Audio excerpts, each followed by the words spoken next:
टीका कोइले माथावा पटिका रहे रंग थोड़ा फीका कोइले माथावा पटिका ले रहे संगे झुंडा सखी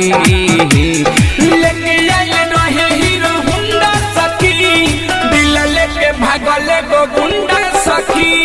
लेके आइले रहे हीरो हुंडा सखी दिल लेके भागले गो गुंडा सखी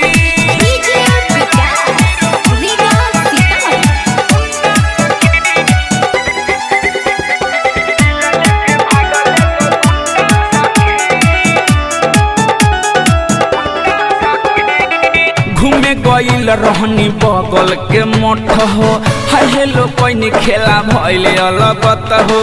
छन में सोझा से गईल बाहट हो सखी हो बतिया कहिले जमन सच हो ए सखी सुन तारू घूमे गईल रहनी बगल के मठ हो हाय हेलो कोई खेला भइले अलगत हो छन में सोझा से गईल बाहट हो सखी हो बतिया कहिले जमन सच हो हम होई गईनी फिदा जब देखाई देला पिज्जा हम होई गईनी फिदा जब देखाई देला पिज्जा मोछा मुंडा सखी